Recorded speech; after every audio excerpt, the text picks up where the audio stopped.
બીજા બધા પુરાણો કરતા ભાગવતજી એવા માટે મહાન છે. પહેલું કારણ ભાગવતજી છે એ ભગવાન કૃષ્ણનું નિષ્કામ જીવનનું પ્રતિપાદન કર્યું છે. નિષ્કામ વસ્તુઓ તમે કરેવું હોય તો એ કોઈને ટચ થાય. તમારી નિષ્કામ સેવા હોય તો કોઈને ટચ થાય. બધા કે પરબમાં એટલા મોટા મંદિરો કેમ બન્યા છે? નિષ્કામ સેવા છે.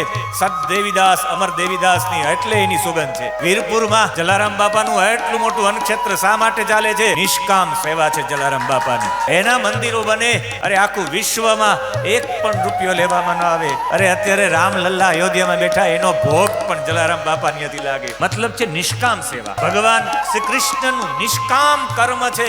એ કર્મની ચર્ચા ભાગવતજીમાં છે. એટલે ભાગવતજી બધાથી ભાગવતજીની બીજી વિશેષતા એ છે કે ભાગવતજી ભગવાન પોતે ગાયું છે. ભગવાનના સ્પંદનો ભાલકા તીર્થમાં પ્રભાસ તીર્થમાં જ્યાંથી અમે આવીએ ત્યાં ભગવાનને બાણ વાગ્યું છે. ત્યાં ભગવાને ઉદ્ધવને અને મૈત્રેય ઋષિને પોતાના મુખથી ગાઈને સંભળાવ્યું. તમે મારા વિદુરને કહેજો મૈત્રેય ભગવાનના મુખે ગાયેલું છે. બીજી વિશેષતા, ત્રીજી ભાગવતજીની વિશેષતા એ છે કે ભગવાને પોતાનું તેજ આમાં પધરાવ્યું છે, પોતાનું ઐશ્વર્ય પધરાવ્યું છે.